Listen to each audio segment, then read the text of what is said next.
আসন্ন ত্রয়োদশ জাতীয় সংসদ নির্বাচন উপলক্ষে নারায়ণগঞ্জ এক আসনের বিএনপি মনোনীত প্রার্থী মুস্তাফিজুর রহমান ভূঁইয়া দীপুর পক্ষে গণসংযোগ ও সমাবেশ অনুষ্ঠিত হয়েছে। শনিবার সকালে রূপগঞ্জ উপজেলার তারাব পৌরসভার নোয়াপাড়া ৭ নম্বর ওয়ার্ডে বিএনপি ও অঙ্গ সহযোগী সংগঠনের উদ্যোগে এই কর্মসূচি অনুষ্ঠিত হয়।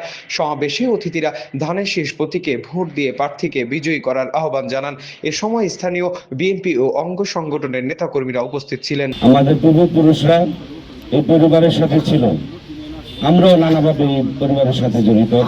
আমাদের সমাজের উন্নয়নে, আমাদের মসজিদ, মাদ্রাসা, রাস্তাঘাট সমস্ত কিছুর উন্নয়নে, বিভিন্ন প্রাকৃতিক দুর্যোগে সবসময় এই পরিবারকে আমরা পাশে পেয়েছি। আজকে এখানে আমার খালা জনাব ডায়মন্ড চৌধুরী এখানে এসে উপস্থিত হয়েছেন। ধানের শীষের কান্ডারি, যার হাতে দেশনায়ক তারেক রহমান ধানের শীষ প্রতীক দিয়ে এই রূপগঞ্জের মানুষের সেবা করার জন্য সুযোগ করে দিয়েছেন। গোলাম ফারুক ফুকন মামা যে আছেন, আপনারা সবাই জানেন উনি বিএনপির থেকে আপনার একজন দীপু ভাইয়ের সাথে সাথে উনি অনেক কর্মরত, এখানে অনেক ভালো ভালো কাজ করেছেন।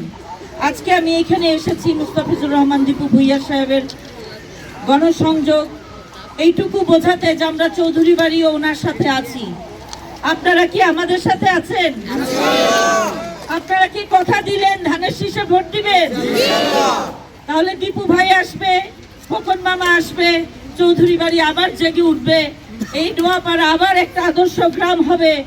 দৈনিক আজকের বাংলা .net